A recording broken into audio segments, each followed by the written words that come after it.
Speaker sir, Telangana Scheduled Caste Rationalization of Reservations Bill 2025 మంత్రివర్యులు దామోదర్ రాజనరసింహ గారు ప్రవేశపెట్టి దీని యొక్క ముఖ్య ఉద్దేశాలు, దీనికి సంబంధించిన ప్రయోజనాలను సభకు వివరించడం ద్వారా ఈ రాష్ట్ర ప్రభుత్వం ఎస్సీ కులాల వర్గీకరణ పట్ల ఉన్న చిత్తశుద్ధిని వారు వివరించడం జరిగింది. దీనికి సంబంధించి మంత్రులు ఉత్తమ్ కుమార్ రెడ్డి గారు, అట్లూరి లక్ష్మణ్ గారు, వివేక్ వెంకటస్వామి గారు, మాణిక్రావు గారు, కడియం శ్రీహరి గారు, పాయల్ శంకర్ గారు, మహమ్మద్ మాజిద్ హుసేన్ గారు, కూనంనేని సాంబశివరావు గారు, వేముల వీరేశం గారు, వేముల ప్రశాంత్ రెడ్డి గారు, కేఆర్ నాగరాజు గారు, తోట లక్ష్మీకాంతరావు గారు, మందుల సామెల్ గారు, డాక్టర్ కోంపల్లి సత్యనారాయణ గారు, కాళే యాదయ్య గారు, సభ్యులందరూ తమ అభిప్రాయాలను తెలిపి 100% ఈ సభలో మాట్లాడిన ప్రతి సభ్యుడు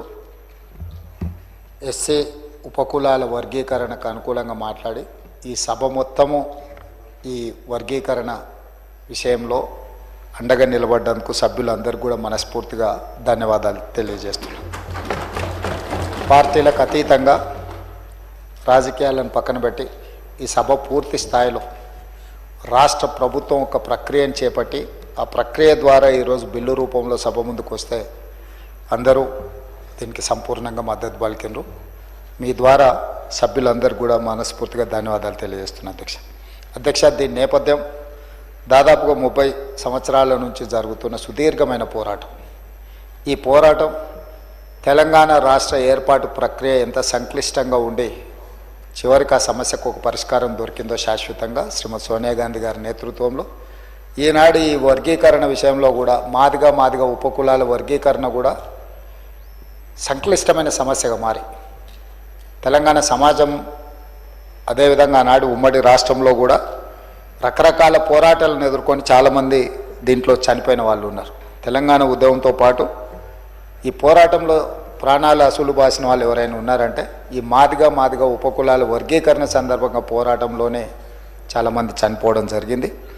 వాళ్ళందరికీ నివాళులు అర్పిస్తూనే ఈరోజు ఈ సమస్యకు ఈ సభ శాశ్వతమైన పరిష్కారం చూపించడం అనేది ఇది ఒక చారిత్రాత్మకమైన సందర్భం. వ్యక్తిగతంగా నా మనసుకు చాలా దగ్గరగా ఉన్న అంశం ఇది. నేను జడ్పీటీసీగా, ఎమ్మెల్సీగా, ఎమ్మెల్యేగా, ఎంపీగా, ఈనాడు తెలంగాణ రాష్ట్ర ముఖ్యమంత్రిగా వివిధ బాధ్యతలు నేను ప్రజా జీవితంలో నెరవేర్చిన ప్రతి సందర్భంలో ఈ వర్గాల అండగా నిలబడి మా ఎదుగుదలలో పూర్తిగా సహకరించి ఈరోజు ఈ సమస్యకు పరిష్కారం చూపించడానికి నాకు ఒక అవకాశం వచ్చింది. అందుకే ఈ సమస్యను శాశ్వతమైన పరిష్కారం ద్వారా ఈ వర్గాలను ఆదుకోవాలన్న ఆలోచననే మా ప్రభుత్వం యొక్క విధానం. అధ్యక్ష, అదేవిధంగా అధ్యక్ష, దీని నేపథ్యం 2004 డాక్టర్ వైఎస్ రాజశేఖర రెడ్డి గారు ఈ వర్గీకరణ చేపట్టాలి, చట్టం చేయాలని చెప్పి ఇదే సభలో ఆనాడు వారు తీర్మానం ప్రవేశపెట్టి సభలో తీర్మానాన్ని ఏకగ్రీవంగా ఆమోదింపజేసారు. అధ్యక్ష, అదేవిధంగా ఆ తీర్మాన నేపథ్యంలోనే కాంగ్రెస్ పార్టీ 2007లో ఉషా మేరా కమిషన్ నియమించి ఈ కమిషన్ 2008 మే నెలలో తమ నివేదికను కేంద్రానికి అందజేసింది. అధ్యక్ష, రాజ్యాంగంలోని ఆర్టికల్ 341లో సవరణలు చేయడం ద్వారా రాష్ట్ర అసెంబ్లీ చేసిన ఏకగ్రీవ తీర్మానాలను పార్లమెంట్లో ఆమోదించవచ్చని ఉషా మేరా కమిషన్ నివేదిక ఇచ్చింది. కానీ వివిధ కారణాల చేత వాయిదా పడుతూనే వచ్చింది, అది అమలు జరగలేదు. అధ్యక్ష, కాంగ్రెస్ పార్టీ చరిత్ర మీకు తెలుసు, ఈ దేశ ప్రజలకు తెలుసు. డాక్టర్ బాబాసాహెబ్ అంబేద్కర్ గారిని రాజ్యాంగ నిర్మాతగా, రాజ్యాంగం రచించడంలో చైర్మన్గా వారిని నియమించడంతో మొదలుపెట్టిన పండిత్ జవహర్లాల్ నెహ్రూ గారు మొదటి క్యాబినెట్లో డాక్టర్ బాబాసాహెబ్ అంబేద్కర్ గారిని న్యాయశాఖ మంత్రిగా నియమించడం జరిగింది. అధ్యక్ష, అదేవిధంగా దళిత నేత బాబు జగ్జీవన్ రామ్ గారిని కీలకమైన శాఖలు, రక్షణ శాఖ, వ్యవసాయ శాఖ, రైల్వే శాఖ మంత్రులుగా వారిని నియమించడం జరిగింది. అధ్యక్ష, అదేవిధంగా ఈరోజు దేశంలో మొట్టమొదట కాంగ్రెస్ పార్టీ అధ్యక్షుడిగా దామోదరం సంజీవయ్య గారిని జాతీయ కాంగ్రెస్ పార్టీ అధ్యక్షుడిగా, ఉమ్మడి రాష్ట్ర దళిత ముఖ్యమంత్రిగా దామోదరం సంజీవయ్య గారిని కాంగ్రెస్ పార్టీ 1960లోనే ఉమ్మడి రాష్ట్రానికి ఒక దళితుడిని ముఖ్యమంత్రి చేసిన చరిత్ర కాంగ్రెస్ పార్టీకి ఉన్నది అధ్యక్ష. అదేవిధంగా బీహార్ చీఫ్ మినిస్టర్గా బోలా పాశ్వాన్ శాస్త్రిని, ఇట్లా రాజస్థాన్ ముఖ్యమంత్రిగా, మహారాష్ట్ర ముఖ్యమంత్రిగా సుశీల్ కుమార్ షిండే గారిని గవర్నర్గా, అదేవిధంగా ఈ మధ్యకాలంలో పంజాబ్ ముఖ్యమంత్రిగా చరణ్జిత్ సింగ్ చన్ని నియమించడం. ఇదే కాకుండా తెలంగాణ రాష్ట్ర ఏర్పాటు ప్రక్రియలో పార్లమెంట్లో తెలంగాణ బిల్లును ఎన్నో ఒడిదుడుకుల్ని అడ్డంకుల్ని చాలా గందరగోళాన్ని ఎదుర్కొని తెలంగాణ బిల్లును ఆమోదించిన లోక్సభ స్పీకర్గా శ్రీమతి మీరా కుమార్ గారిని కాంగ్రెస్ పార్టీ నియమించింది. వారి నాయకత్వంలోనే బాబు జగజీవన్ రామ్ గారి కుమార్తె మీరా కుమార్ గారు ఒక దళిత బిడ్డ స్పీకర్ కుర్చీలో కూర్చొని తెలంగాణ రాష్ట్రాన్ని అందించారు. ఇది కూడా చరిత్రలో మనం గుర్తు చేసుకోవాల్సిన సందర్భం అధ్యక్ష. ఈనాడు కాంగ్రెస్ పార్టీ అధ్యక్షుడు కూడా మల్లికార్జున్ ఖర్గే గారు ఒక దళితుడే ఈరోజు కాంగ్రెస్ పార్టీ అధ్యక్షుడిగా కొనసాగుతున్నాడు అధ్యక్ష. అదేవిధంగా అధ్యక్ష, ఎస్సీల రిజర్వేషన్లు ఉన్నప్పటికీ జనాభా దామాష ప్రకారం రిజర్వేషన్ కావాలని చాలా సంవత్సరాల నుంచి ఈ వర్గాలలో ఒక డిమాండ్ ఉన్నది. దానికోసం ఎప్పుడు ఉద్యమాలు జరుగుతూనే ఉన్నాయి అధ్యక్ష.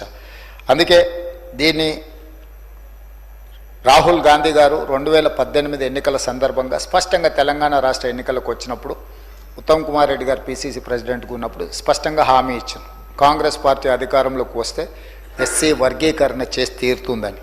ఇదే కాకుండా అధ్యక్ష 2023 ఆగస్టు 26న చేవెళ్లలో తమరు కూడా ఆ రోజు సభలో సజీవ సాక్షి, మల్లికార్జున్ ఖర్గే గారే ఎస్సీ ఎస్టీ డిక్లరేషన్లో స్పష్టంగా ఎస్సీ ఉపకులాల వర్గీకరణను చేపడతామని చెప్పి వారు చెప్పినారు. వారందరి నిర్ణయాలు, వారందరి ఆలోచన మేరకు, సుప్రీంకోర్టు తీర్పు మేరకు ఈరోజు మనం ఈ నిర్ణయాన్ని తీసుకోవడం జరిగింది అధ్యక్ష. దీనికి సంబంధించి ఒక చరిత్ర ఉన్నది.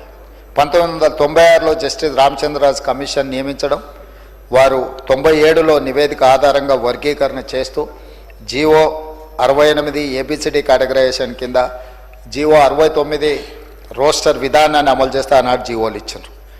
అదేవిధంగా అధ్యక్ష 2000 సంవత్సరం ఏప్రిల్ 1వ తేదీన ఉమ్మడి ఏపీలో వర్గీకరణను అమలు చేయడం జరిగింది అధ్యక్ష. దాని తర్వాత జరిగిన కోర్టులు తీర్పులు సుప్రీంకోర్టు వరకు వెళ్ళడం, అదేవిధంగా ఏపీ వర్సెస్ చెన్నై కేసులో 2004 నవంబర్ 5న సుప్రీంకోర్టు 5 సభ్యుల ధర్మాసనం 3:2 ప్రకారం తీర్పునిచ్చింది అధ్యక్ష.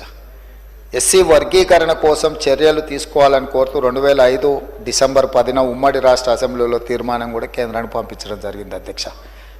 ఈ ఉషా మేరా కమిషన్ నియామకాలు వీటన్నిటి నేపథ్యంలో పంజాబ్ కేసు సుప్రీంకోర్టుకు పోవడం, పంజాబ్ వర్సెస్ అక్కడ ఉండే వాళ్ళ మధ్యలో జరిగిన కేసును, ఇది చాలా సుదీర్ఘకాలం సుప్రీంకోర్టులో కేసు జరిగింది. అప్పుడు అన్ని రాష్ట్రాలకు సంబంధించిన ప్రతినిధులకు కూడా సుప్రీంకోర్టు నోటీసులు ఇచ్చింది అధ్యక్ష.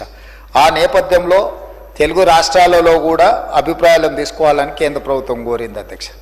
దాని నేపథ్యంలోనే సుప్రీంకోర్టులో కూడా మనము ఈ 7 మంది జడ్జులు ముందు తెలంగాణ రాష్ట్ర ప్రభుత్వం తర్వాత మేము అధికారంలోకి వచ్చిన తర్వాత పెద్దలు దామోదర రాజనరసింహ గారి నేతృత్వంలో ఈ శాసనసభలో ఉన్న ఎస్సీ శాసనసభ్యులందరినీ ఒక కమిటీకి ఏర్పాటు చేసి వీళ్ళందరినీ ఢిల్లీకి పంపించి తెలంగాణ రాష్ట్ర ప్రభుత్వం సుప్రీంకోర్టులో సిద్ధార్థ లూత్రా అనే ఒక గొప్ప న్యాయవాదిని నియమించడం ద్వారా తెలంగాణ రాష్ట్ర ప్రభుత్వం యొక్క అభిప్రాయాలను విస్పష్టంగా ఎస్సీ వర్గీకరణకు అనుకూలంగా తెలంగాణ రాష్ట్ర ప్రభుత్వం ఉన్నది, వర్గీకరణ చేయాల్సిందే అని చెప్పి స్పష్టంగా మన వైపు వాదనని వినిపించడం జరిగింది. ఆ నేపథ్యంలో సుప్రీంకోర్టు ఇచ్చిన తీర్పు ప్రకారము, సుప్రీంకోర్టు తీర్పు ఇచ్చిన 1 గంట లోపే ఆ రోజు కూడా సభ జరుగుతున్నది అధ్యక్ష. సభలో స్పష్టంగా 100% ఈ వర్గీకరణను అమలు చేస్తామని చెప్పి ఆ రోజు ప్రకటించినాం అధ్యక్ష.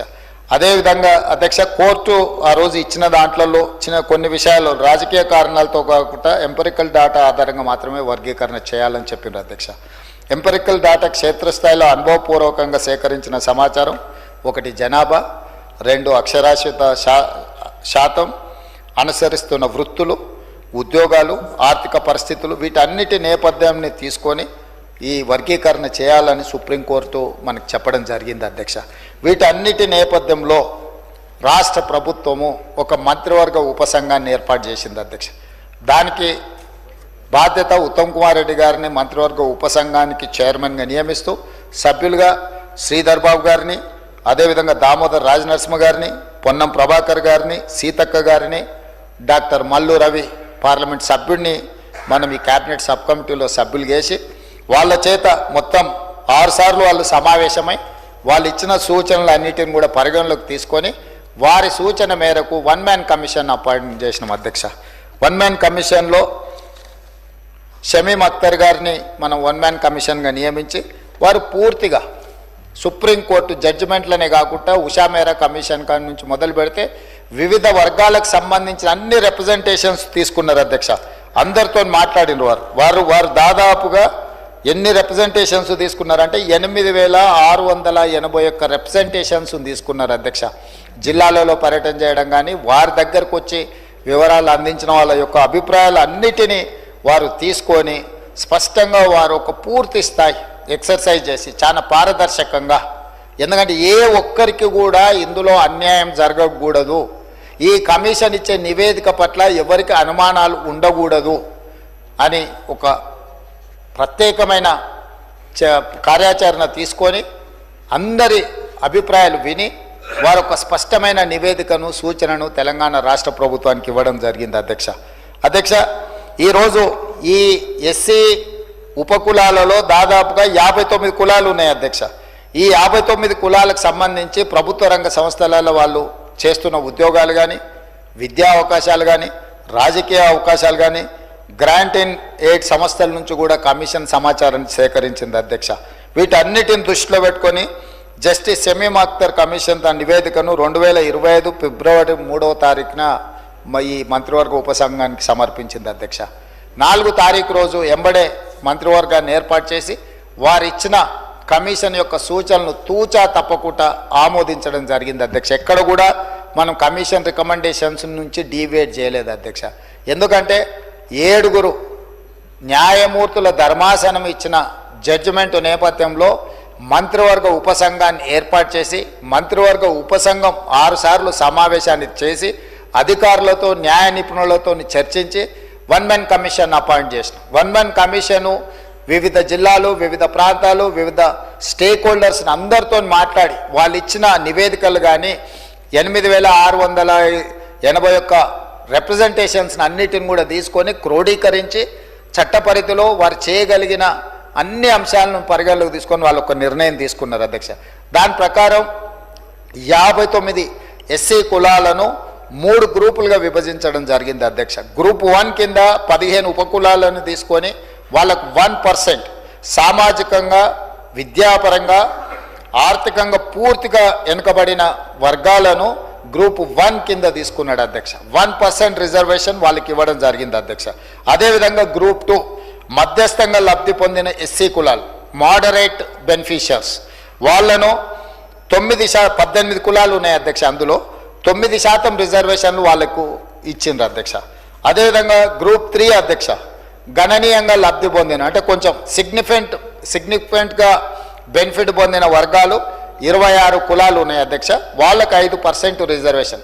ఈరోజు రాజ్యాంగ పరిధిలో ఎస్సీలకున్న 15% రిజర్వేషన్లను గ్రూప్ 1 కింద 1%, గ్రూప్ 2 కింద 9%, గ్రూప్ 3 కింద 5%, 15% రిజర్వేషన్లను ఈ రకంగా పంచడం జరిగింది అధ్యక్ష. ఈరోజు ఎడ్యుకేషన్లో కావచ్చు, ఎంప్లాయ్మెంట్లో కావచ్చు, పొలిటికల్ రిజర్వేషన్స్ కావచ్చు, ఆల్ అదర్ రిజర్వేషన్స్ అన్నిటిని కూడా పరిగణలోకి తీసుకొని ఈరోజు ఈ ప్రభుత్వము ఈ నివేదికను తీసుకొని వచ్చి మీ ముందు పెట్టడం జరిగింది అధ్యక్ష. అందుకే అధ్యక్ష ఈరోజు ఈ చారిత్రాత్మకమైన సందర్భంలో ఒక మంచి నిర్ణయం మనం తీసుకున్నప్పుడు ప్రతిపక్షాలన్నీ కూడా ముందుకు వచ్చినాయి. ఈరోజు కృష్ణమాదిగతో మొదలు పెడితే చాలామంది 30-35 సంవత్సరాలలో ఈ ఉద్యమంలో చాలామంది పాల్గొన్నారు అధ్యక్ష. ఈ ఉద్యమంలో కూడా చనిపోయినారు. ఇంతకుముందు పెద్దలు దామోదర్ రాజనరసింహ గారు చనిపోయిన కుటుంబాల గురించి ఆలోచన చేయాలి అని వారు అన్నారు. ఎస్, తెలంగాణ ఉద్యమంలో చనిపోయిన వాళ్ళను లేదా మాదిగ ఉపకులాల వర్గీకరణకు సంబంధించి ఉద్యమంలో ప్రమాదవశాత్తు చనిపోయిన వాళ్ళని ఆదుకునే అవసరము, బాధ్యత ఈ ప్రభుత్వానికి ఉన్నది. నేను తమరి ద్వారా వారికి నేను మాట ఇస్తున్నా, రేపు ఇందిరమ్మ ఇండ్లు ఇచ్చే దాంట్లో ఈ కుటుంబాలకు ఖచ్చితంగా మొదటి ప్రాధాన్యత కింద ఇందిరమ్మ ఇండ్లు ఇవ్వాలి ఆ కుటుంబాలకు. ఎందుకంటే పిల్లలు చనిపోయేటారు, తల్లిదండ్రుల పరిస్థితి ఏ విధంగా ఉందో తెలియదు, కుటుంబ సభ్యుల పరిస్థితి ఏ విధంగా ఉందో మనకు తెలియదు. కాబట్టి వాళ్ళకు ఖచ్చితంగా ఇందిరమ్మ ఇళ్లలో మొదటి ప్రాధాన్యత కింద మనం వాళ్ళను ఆ కుటుంబాలను ఆదుకోవడానికి ఇల్లు ఇవ్వాలి అధ్యక్ష. అదేవిధంగా రాజీవ్ యువ వికాసం కింద నిన్ననే మనం కొన్ని పథకాలు ఇచ్చుకున్నాం. ఆ కుటుంబంలో చదువుకున్న యువకులు కానీ యువతులు కానీ ఆ కుటుంబం అంటే వాళ్ళ సోదరులు సోదరిమణులు ఎవరైనా ఉంటే వాళ్ళకి ఈ అప్ టు 4 lakhs ఏదైతే ఫైనాన్షియల్ అసిస్టెన్స్ మనం ఇస్తున్నామో వాళ్ళ ప్రాధాన్యత కింద ఆ కుటుంబాలకు, ఆ చనిపోయిన కుటుంబాలకు ఈ రాజీవ్ యువ వికాసం స్కీమ్లో కూడా వాళ్లకు అవకాశాలు కల్పించాలని చెప్పి తమరి ద్వారా వారికి మాట ఇస్తున్న అధ్యక్ష. ఇది ప్రభుత్వం యొక్క బాధ్యత. ఎందుకంటే ఒక ఉద్యమం జరిగినప్పుడు, ఒక పోరాటం జరిగినప్పుడు ఎవరైతే ప్రాణాలు కోల్పోయినరో ఆ కుటుంబాలను ఆదుకోవాల్సిన బాధ్యత మన అందరి మీద ఉన్నది అధ్యక్ష. అందుకే అధ్యక్ష ఈరోజు ఏ నిర్ణయం తీసుకున్నా 51% ఆమోదిస్తే సరిపోతుంది ప్రజాస్వామ్యంలో. కానీ ఈ నిర్ణయంలో 100% అందరూ ముందుకొచ్చి నిలబడి ఈ వర్గీకరణకు సంపూర్ణంగా మద్దతు పలికినరు.